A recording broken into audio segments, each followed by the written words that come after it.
Est-ce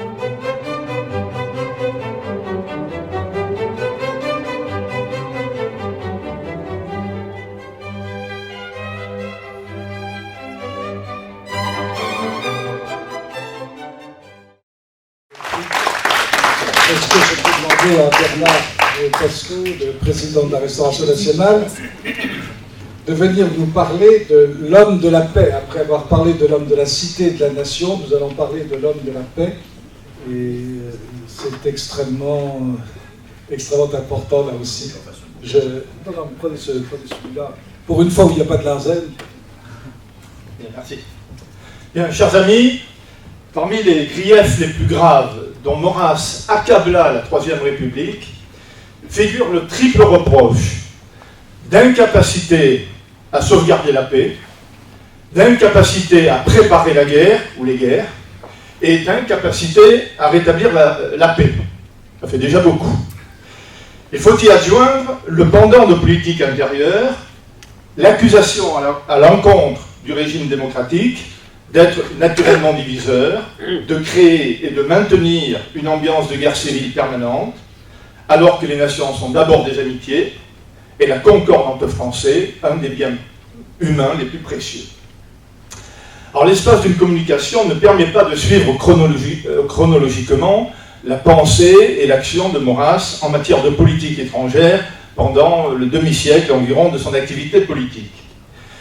Il serait pourtant aisé et éclairant de dresser un tableau chronologique et à 3 colonnes, mettant en correspondance, d'une part, les principaux événements historiques de la période en matière de politique internationale, d'autre part, leur analyse par Maurras et ses propositions de politique concrètes, et enfin, troisième colonne, les déclarations et les choix du personnel politique légal de cette période. Et que verrions-nous ? Eh bien, nous verrions ce qu'ont vu tous ceux qui se sont penchés sur cette question, que tout au long de sa vie, ce Maurras, qu'on disait passéiste ou attardé, a tiré des enseignements de l'histoire une claire vision des menaces de l'avenir, tandis que les apôtres du progrès, de la religion du progrès, se jetèrent les yeux fermés dans des catastrophes dont ils n'avaient jamais décelé les prodromes. La seconde colonne, celle concernant Maurras, serait le plus pertinent hommage à sa clairvoyance et à celle de Bainville ou de ses compagnons qui l'ont secondé.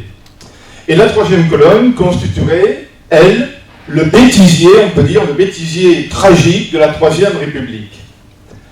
Alors aujourd'hui, nous connaissons fort bien, parfaitement le processus, le mécanisme qui a conduit aux 2 guerres mondiales, et donc ces événements sont parfaitement connus. Les avertissements de l'action française peuvent faire figure de lieux communs ou de banalité. Pour en saisir toute l'intelligente pertinence, il convient donc de les mesurer effectivement aux allégations de ses adversaires politiques. Juste 2 exemples. En juillet 1914, à quelques jours de la déclaration de guerre de l'Allemagne à la France, Aristide Briand déclare « Ils raisonnent, les Allemands, ils ne sont pas fous, ils ne déclareront pas la guerre. » Et Jaurès annonce, dans l'Humanité du 31 juillet, c'est-à-dire quelques heures avant de tomber sous les balles de Raoul Villain, eh bien, il annonce que le prolétariat international, notamment allemand et français, se réunira en congrès à Paris le 9 août pour exprimer une vigoureuse volonté pacifique.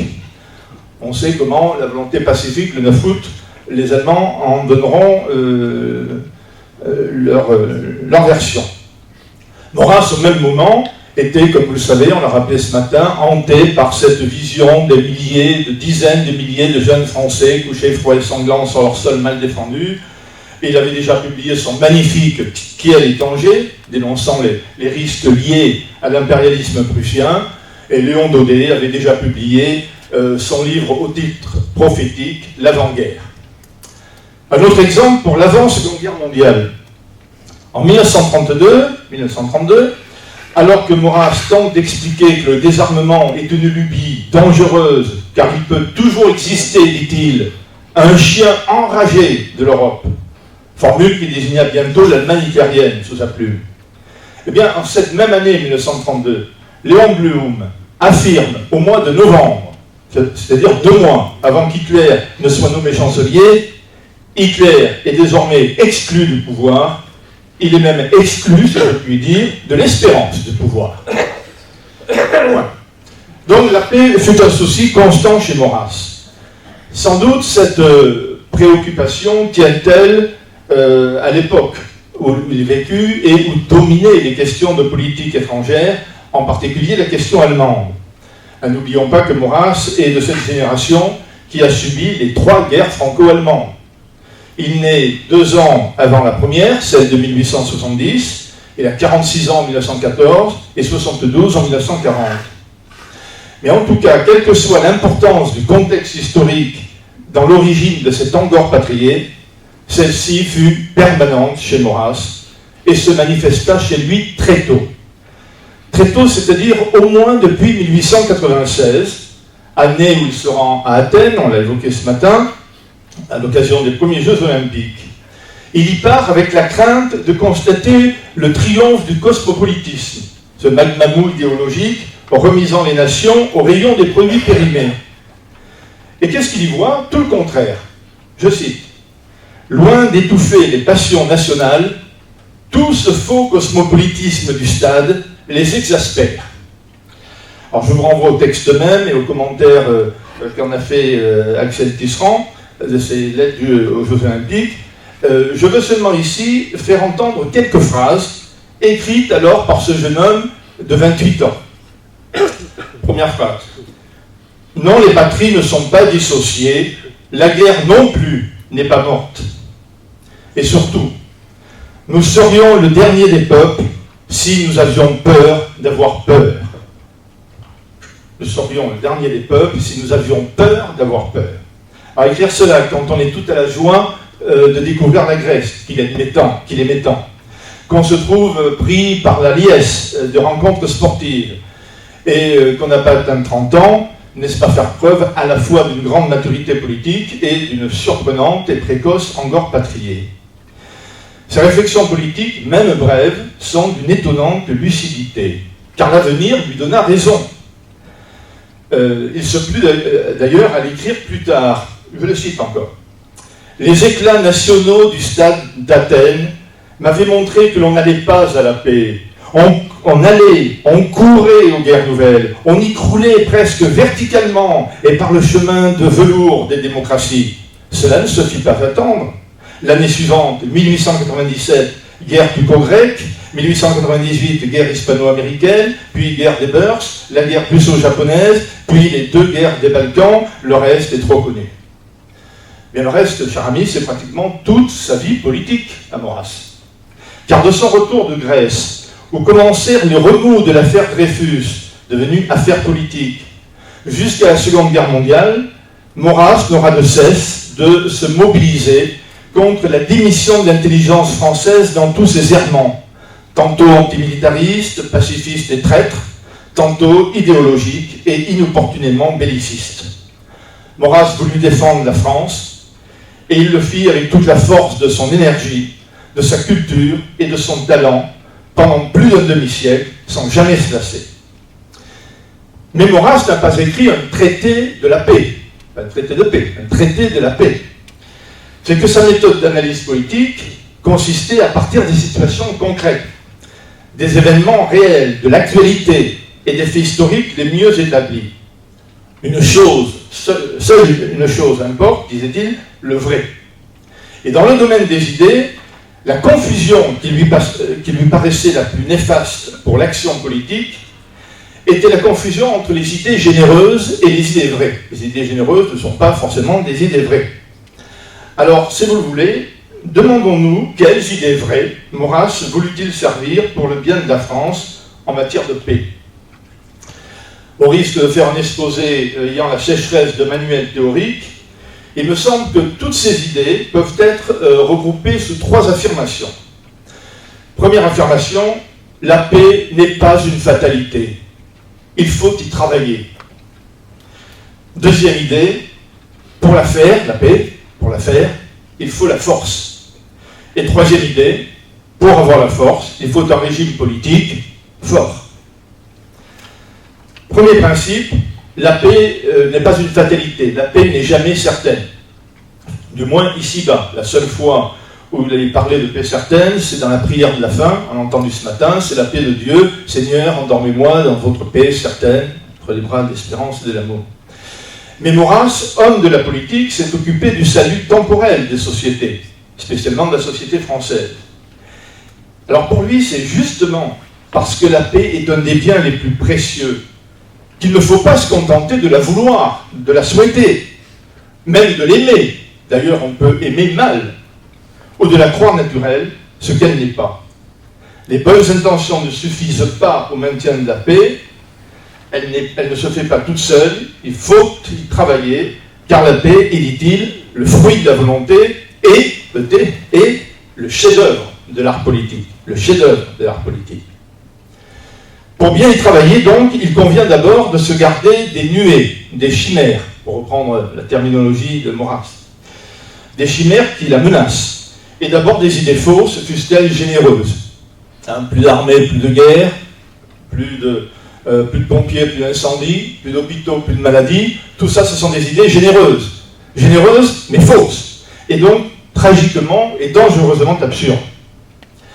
Parmi les nuées que combattit Maurras, citons le rêve de paix éternelle, l'idée que le désarmement favoriserait le respect mutuel des nations, l'espérance d'un accord spontané des peuples, la croyance que l'internationalisme socialiste imposerait la paix au gouvernement, ou encore l'utopie de la société des nations dont il écrit prophétiquement dès 1922, en fait de bien, elle paraît vouée à la stérilité du mulet. Voilà, pour Maurras, toutes ces utopies sont des déviations d'espérance pour qui souhaite cette tranquillité de l'ordre qu'est la paix. Le rêve de paix éternelle, Maurras n'y croit pas, en effet. Il n'y croit pas en raison de la nature humaine, considérée dans sa réalité vraie, c'est-à-dire, pour son aspect sombre, toujours capable de convoitise, d'avidité, de jalousie, de volonté de puissance et de haine. Et il se trouva donc parfaitement en accord avec l'encyclique que publia le pape Benoît XV en 1914, où il dira que l'homme est un animal social, poussé en tant que tel à l'amitié et à l'entraide, mais il peut aussi être un loup pour l'homme, la bête carnassière et la barbarie sommeillent au cœur de l'humanité. Et le pape a expliqué d'ailleurs que les évolutions des sociétés contemporaines, au lieu d'éloigner l'avidité et l'égoïsme, favorisaient ces tendances. Autre utopie, la romantique croyance venue du XIXe siècle, dans le sillage de l'industrialisme saint-simonien et du progressisme à la Hugo, cette conviction que l'enrichissement dû à l'industrie éliminerait les risques de guerre de conquête. Pourquoi envahir l'autre, puisque tout le monde serait riche et de plus en plus? Eh bien, Maurras récuse cette idée fausse de la substitution de l'industrie à la guerre. Le jeu naturel des envies et des jalousies ne sera pas supprimé par l'amélioration matérielle. Au contraire, il écrit « Le démon du bien-être, du mieux-être, du beaucoup mieux-être, de l'infiniment mieux-être, ce démon-là peut à lui seul mettre à feu et à sang les plus belles, les plus riches, les plus confortables contrées de ce monde. » Quant à l'industrie, eh bien Maurras constate que loin d'empêcher la guerre, l'expérience a montré qu'elle a fourni à l'homme des moyens plus meurtriers de la mener. En août 1913, donc juste un an avant le déclenchement de la Première Guerre mondiale, l'ancien ministre des Affaires étrangères, Gabriel Hanotaux, ce n'a pas été le pire, mais enfin, il commettait un article dans lequel il déclarait que l'homme de progrès qu'il était ne désespérait pas du règne imminent ou prochain de la paix universelle.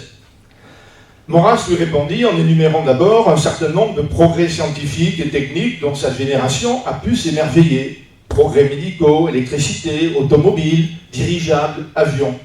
Mais il déclare « Je le dis tout de suite, aucune de ces merveilles n'a été de nature à faire pressentir l'empire de la paix, et peut-être tout au contraire. » Et il explique Ah, je crois au génie humain. Ce que je ne puis croire, c'est la possibilité d'abolir les deux passions qui les chauffent et qui l'inspirent, ces deux beaux feux alternés de haine et d'amour, religieuse, civile, sociale, internationale.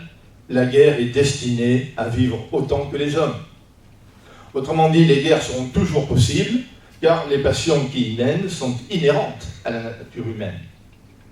À rebours de tout scientisme, de tout évolutionnisme, de tout progressisme, Maurras rejette l'idée que le progrès scientifique ou que le progrès matériel puisse être regardé comme une marche fatale vers la paix universelle et permanente. L'homme reste stable, il a toujours les mêmes besoins, et dans l'ordre des biens publics, Maurras estime que le premier, c'est la protection, c'est la paix. Il faut y travailler donc, car elle ne se fait pas toute seule, et son premier serviteur doit en être l'État, ce fonctionnaire de la société, dont les pouvoirs régaliens se justifient notamment par son rôle de protecteur. Deuxième idée, pour faire la paix, il faut la force. Puisque la paix est subordonnée à l'art politique, quelle politique faut-il faire pour sauver la paix? Maurras répond, être fort. Les pensées les plus généreuses, les désirs les plus philanthropiques, les discours les plus emphatiques sur le désarmement, ou les déclarations les plus solennelles contre la guerre, du type pacte Briand-Kellogg mettant la guerre hors la loi en 1928, ne doivent pas être regardés, selon Maurras, comme des garanties sérieuses pour la sécurité nationale. Il y faut le rempart dont on vient de parler. Le rempart, c'est-à-dire celui de la diplomatie et des armes, autrement dit celui de la politique. Il y a chez Maurras toute une thématique de la protection et de la résistance. Elle tourne autour de cette image du rempart, la dentelle du rempart, la muraille des cyprès, on vient de l'évoquer. Il se plaisait à nommer Barrès l'homme du rempart, traduction courante, disait-il, pour les habitués des langues romanes, Barrès, Bari, muraille. Mais voyez aussi le livre qu'il présentait à son procès comme le bréviaire de sa pensée à l'égard de l'Allemagne. Il s'intitule « Devant l'Allemagne éternelle », mais il est sous-titré « Chronique d'une résistance ». Cet ouvrage, qui est publié en 1937, en dit long sur son anxiété. Dans la préface, il écrit « Tout au bout d'une longue guerre, 14-18, une victoire difficile nous avait été accordée. On n'a pas su l'utiliser, la guerre revient donc, 1937. Serons-nous de nouveaux vainqueurs? Il faut l'être, et à tout prix, car si on ne l'est point, si l'on n'est pas vainqueur, cette suite sera terrible. Peu de personnes en France se doutent des malheurs qu'on n'éviterait pas. Notre premier devoir est d'en proposer l'idée claire, puissons-nous en faire surgir la mâle épouvante qui, loin d'abattre, met debout. Vous voyez, mâle épouvante qui est comme un écho à son « N'ayons pas peur d'avoir peur » de 1896. Et il conclut sa préface sur ces mots il faut armer, armons, armons. Dans les années qui précédèrent les deux guerres mondiales, Maurras ne cessa de développer l'idée que la force, c'est-à-dire la paix armée, une expression qu'il utilise assez souvent, paix armée, c'est la paix armée qui pouvait éloigner la guerre. Pourtant, Maurras n'avait rien d'un belliciste, et il n'a jamais divinisé la force.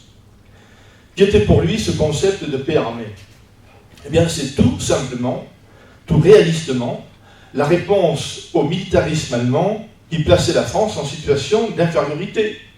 Si j'ose dire, c'est tout simplement la moderne application de la sagesse antique, civis pacem, para bellum.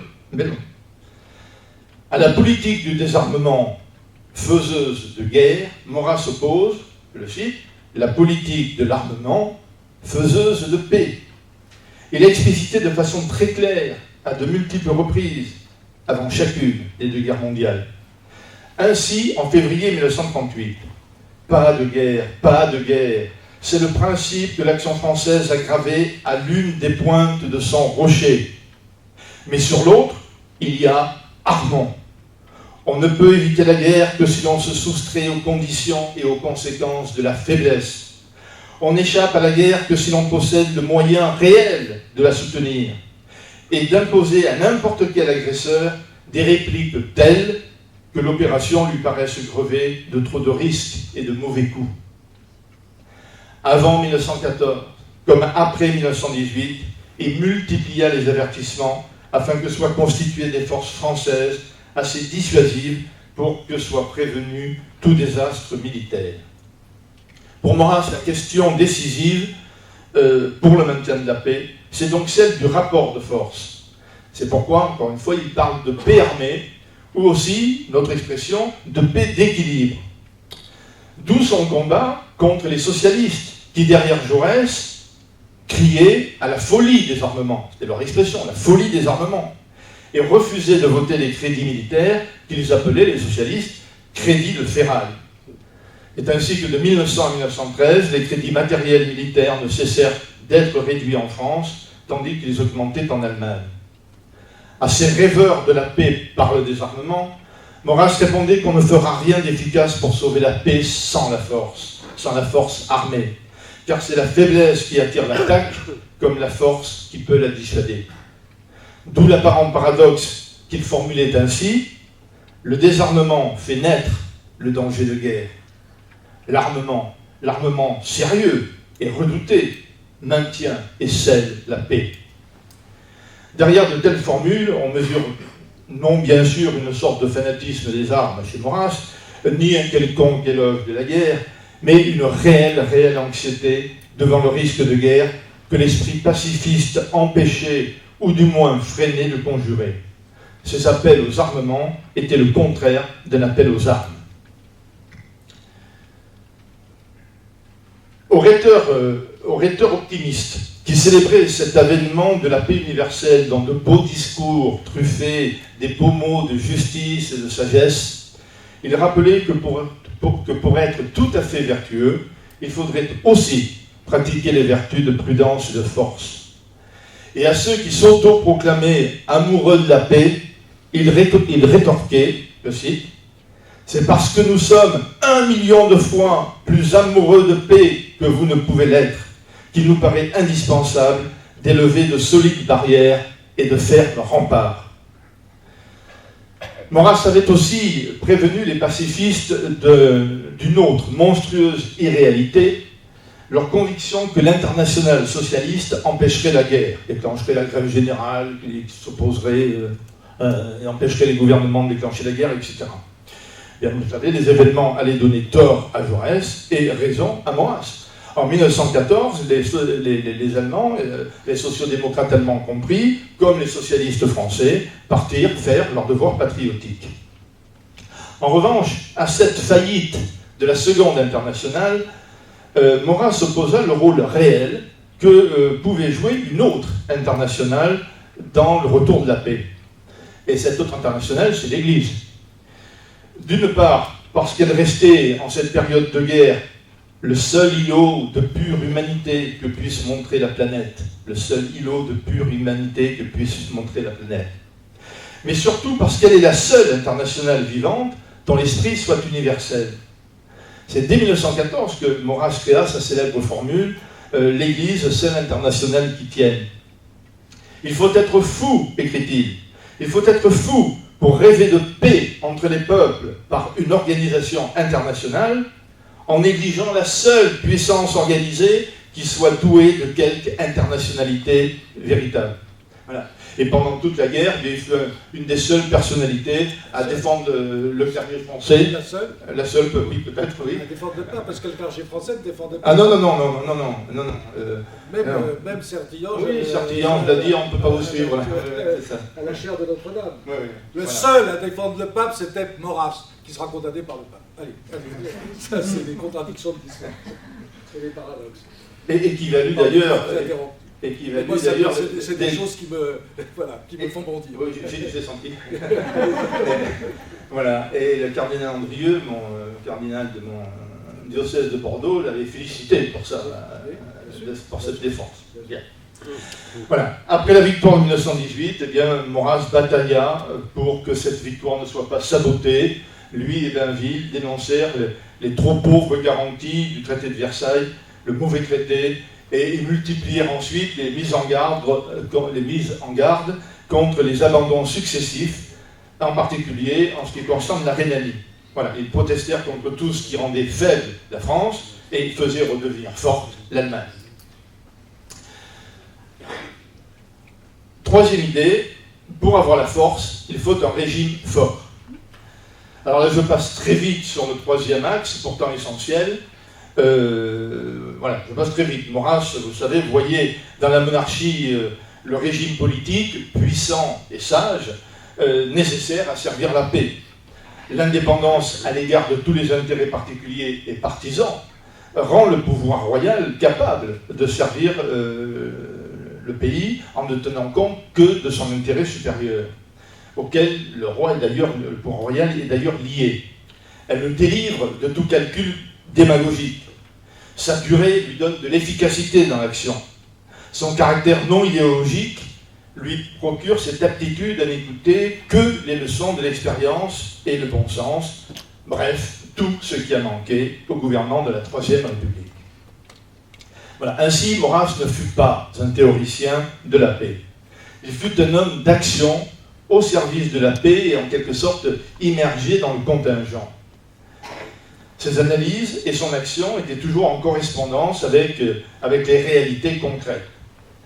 Alors je voudrais terminer en étant un peu moins synthétique et en évoquant ce qu'il fit concrètement pour éviter que l'Italie de Mussolini ne se rapproche d'Hitler. Parce que cela illustre bien la conception qu'il avait de la paix comme fruit de l'art politique. Et de surcroît, cela permettra de dire l'exactitude des faits quant à certains aspects sur lesquels on chicane parfois Maurras. Alors, petit rappel. En 1934, après l'assassinat par les nazis du chancelier autrichien Dollfuss, Mussolini fit acheminer plusieurs divisions vers le col du Brenner, marquant ainsi sa volonté de s'opposer à une intervention militaire de l'Allemagne. Hitler n'insista pas, en effet, et Maurras salua bien sûr l'initiative italienne. Cela convainquit sans doute davantage encore Maurras que l'opposition des armes était bien la seule démarche susceptible de faire réfléchir le dictateur germanique. La paix d'équilibre nécessitait donc l'entente avec l'Italie. Or, au printemps de cette même année, 1934, Maurras fut amené, je ne raconte pas le détail, à rencontrer Pierre Laval, qui était alors ministre, et lequel cherchait quelqu'un qui ne soit pas un politicien, mais qui soit capable de rencontrer Mussolini afin d'établir le prélude à des accords franco-italiens. Maurras conseilla le poète Pierre Pascal, qu'il connaissait et qui parlait parfaitement italien. Alors, Pierre Pascal rencontra Mussolini à plusieurs reprises, et c'est ce qui permit la fameuse rencontre en janvier 1935 de Pierre Laval, qui était toujours ministre, mais qui entre-temps est devenu ministre des Affaires étrangères, avec le Duce. Cela déboucha sur des accords qui signifiaient surtout un rapprochement de l'Italie avec ses anciens alliés français et anglais, dont je rappelle qu'ils étaient en fraîcheur depuis la fin de la Première Guerre mondiale. Et en avril, une conférence réunit en effet les trois pays, France, Italie et Royaume-Uni. C'est ce qu'on a appelé le front de Stresa, qui marquait donc une volonté des trois pays d'arrêter une politique commune face au réarmement allemand et à l'indépendance de l'Autriche. Or, cela fut remis en cause par l'attitude idéologique d'élus de gauche qui ne supportaient pas le régime italien et qui prirent prétexte de l'affaire d'Éthiopie. L'Italie rêvait en effet d'un empire et ambitionnait d'aller conquérir ce territoire africain qui était d'ailleurs l'un des rares à ne pas être une colonie européenne. Mais avant même que les hostilités de l'Italie contre l'Éthiopie ne commencent, ces hommes de gauche publièrent un manifeste réclamant l'accentuation de sanctions contre l'Italie. Cette mesure était gravissime parce qu'elle compromettait l'alliance de Stresa dont je viens de vous parler, avec toutes ses conséquences, y compris le risque d'isoler Mussolini et que Mussolini se rapprochât d'Hitler. Mais elle risquait aussi et d'abord de provoquer le déclenchement d'une guerre avec l'Italie. Et c'est la raison pour laquelle Maurras qualifia les 140 partisans de cette politique d'assassins de la paix. Mais que faire? Que faire pour retenir leur vote? Ces avertissements les plus argumentés n'avaient aucune prise sur eux. Et c'est alors qu'il prit une décision qu'il qualifia lui-même plus tard d'extrême, celle connue sous le nom d'affaire du couteau de cuisine. Il avertit les 140 parlementaires tout au feu que si la guerre éclatait par leur faute, il donnerait l'ordre, au premier jour du conflit, de les abattre. Il s'agissait donc d'un avertissement conditionnel visant à mettre ces attentes-guerre devant leur responsabilité ou de les paralyser par la peur. Et ils reculèrent, en effet. Ce qui sauva la paix. Et Maurras apparaît à ce moment-là comme le sauveur de la paix. C'est un prestige considérable. Il est question de lui donner le prix Nobel. J'y viens, effectivement. Pardonnez-moi. Voilà. Mais si les parlementaires ne votèrent pas, la SDN, elle, vota des sanctions économiques contre l'Italie. Le gouvernement français ne peut pas s'abstenir de suivre, même si Laval essaya de jouer un double jeu pour en limiter les effets de ces sanctions. Mais ce double jeu créa d'une part des convulsions politiciennes en France entre gens de gauche, surtout, mais surtout elle provoqua la colère du Duce en Italie. Dès lors, l'alliance de Stresa ne dura pas, Mussolini se rapprocha de l'Allemagne, et ce qui aboutit, vous le savez, en 1936, à l'axe Rome-Berlin. Alors, chers amis, on ne refait pas l'histoire, mais tout laisse à penser que l'alliance de Stresa aurait pu empêcher le mécanisme qui conduisit à la guerre. Car les coups de force d'Hitler qui allaient suivre, l'Anschluss, le démembrement de la Tchécoslovaquie, la crise polonaise, n'auraient pu se passer ainsi. Mussolini était prêt à aider la France à protéger la Tchécoslovaquie, comme la France aurait pu l'aider à défendre l'Autriche. Dans cette affaire, Maurras n'avait nullement sous-estimé les risques qu'il encourait, il n'avait compromis que sa personne, et c'est donc lui qui fut arrêté, condamné et incarcéré à la prison de la Santé pendant 8 mois. Et à 68 ans, il y fait preuve d'une énergie incroyable, donnant son article quotidien pour l'Action française, mais mettant au point 5 ou 6 livres, je crois même 6 ou 7, voyez, et sans parler de sa volumineuse correspondance. En juillet 1937, sa sortie de prison fut triomphale, et le surlendemain de sa libération, un hommage grandiose lui fut rendu dans un vélodrome d'hiver plein à craquer, où 40 000 Français patriotes acclamaient le sauveur de la paix au cri de « Maurras au pouvoir ». Alors il ne faut pas s'étonner que dans ce contexte, en effet, un groupe d'universitaires réclama pour Maurras le Nobel de la paix, comme cela était prévu dans le règlement d'attribution de ce prix. 40 universités de 16 pays furent représentées dans cet hommage universel. Ironie de l'histoire, ils furent finalement 140 membres de l'enseignement supérieur, 140, c'est-à-dire un nombre équivalent à celui des parlementaires bellicistes de 1935, et qui estimèrent donc que par ses campagnes en faveur de la paix, Maurras méritait l'obtention de ce prix. Alors si l'affaire en resta là, eh bien c'est que la crise internationale prit alors une nouvelle tournure qui conduisit à la conférence de Munich. Il n'était alors plus question des sanctions contre l'Italie, et c'est Maurras lui-même qui, à la une de l'Action française, estima qu'il devait retirer sa candidature, et ce qu'il fit en faveur de ce pauvre, si je peux dire, ce pauvre Chamberlain, parce qu'il avait joué un rôle efficace dans les accords de Munich qui avaient préservé la paix. Alors il faut dire un mot, très rapide, mais un mot sur les accords de Munich. De septembre 1938, tant aujourd'hui, on le fait synonyme de lâcheté ou de honte. Alors si Maurras se réjouit à ce moment-là que la paix fut à nouveau sauvée, d'abord ce n'est pas parce qu'il fut opposé dans l'absolu à toute guerre. Là, sur ce point aussi, il rejoint le concept de guerre juste tel que l'Église l'a développé avec les Saint-Augustin, Saint-Ambroise ou Saint-Thomas d'Aquin. Il a dit clairement, mais encore faut-il que dans un pareil cas, si on déclare la guerre, le conflit déclenché ait une forte probabilité de succès. C'eût été possible en 1936, quand l'Allemagne remilitarisa la Rhénanie, qui était une violation des traités et où on ne bougea pas. Mais ça n'était plus en 1935. Maurras avait, en 1938, Maurras le dit, cette guerre, nous la perdrions. L'avenir nous a donné raison, puisque un an plus tard, c'est ce qui allait se passer. Bon. Donc Munich n'était pas pour Maurras un triomphe, c'était, je cite, une défaite pour éviter un désastre. Voilà. D'où les deux axes de la politique d'action française que je vous ai fait entendre tout à l'heure. Pas de guerre, mais armons. Et on n'arma pas. Voilà. Du moins pas suffisamment. Et la République française déclara la guerre à l'Allemagne. Les faux amoureux de la paix étaient devenus bellicistes, alors que Maurras continuait à aimer une paix que eux n'aimaient plus. Deux citations, et bientôt terminé. 16 juin 1939, Maurras écrit « La guerre, c'est une grande et terrible chose que la guerre. Il faut la soutenir quand elle est imposée. Il est des cas où il faut l'imposer. Soit, mais toute guerre suppose conseil, détermination, précision et surtout, préparation. » Et le 28 août 1939, si le territoire français est menacé, si notre frontière est envahie, tous les efforts sont commandés contre l'envahisseur. Mais de là à vouloir la guerre, à l'entreprendre, non. Il y a un grand pas. La guerre d'idées, la guerre de principes, la guerre de magnificence, non.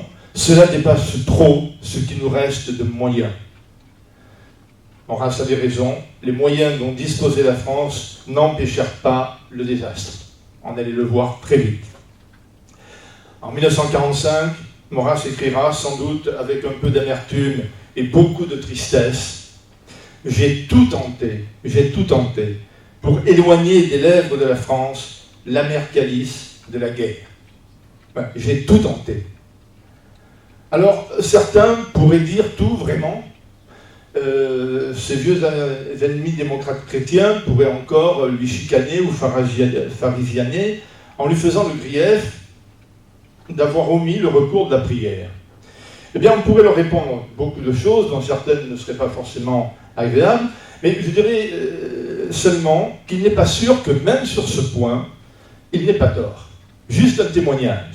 Je le tiens de Jean Rocheboiteau, qui fut un militant de l'Action française de Charente-Poitou, et qui d'ailleurs l'a publié vers la fin de sa vie dans un livre de souvenirs qu'il a publié en 1981, je crois, où il raconte que Maurras était venu à Poitiers en 1934 faire une conférence où il avait parlé du sort de la France, de la situation internationale et voilà, de tout ce qui le préoccupait à ce moment-là. Mais il y a une phrase qui frappa Jean Rocheboiteau parce que cette phrase fut prononcée d'une manière différente sur le ton de la confidence. Cette phrase est peu connue, donc je vous la livre. Voici cette phrase. « Je demande, soir et matin, aux puissances qui peuvent gouverner le monde de nous aider à sauver notre pays. » Je demande, soir et matin, aux puissances qui peuvent gouverner le monde de nous aider à sauver notre pays. Voilà, je vous laisse sur cette étonnante phrase de Maurras, homme de la politique et homme de la paix.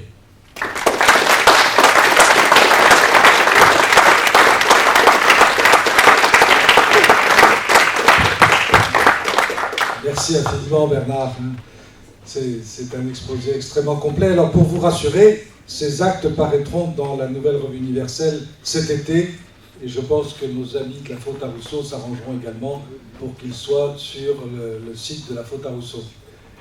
Alors, on va prendre une question seulement parce que le temps presse et nous avons encore deux orateurs.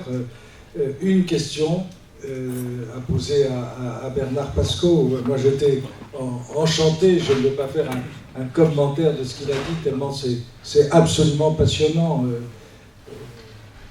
À quel point le pacifisme idéologique est fauteur de malheur et de guerre, et on vit de ça. On vit de ça. Une question, s'il n'y a pas de question. Il n'y a pas de question. On va passer tout de suite à Gérard. Oui, prenez de l'eau s'il vous plaît, oui, parce qu'il fait très chaud. Alors Gérard, maintenant, après l'homme de la paix, merci Bernard, hein, c'était remarquable. Remarquable.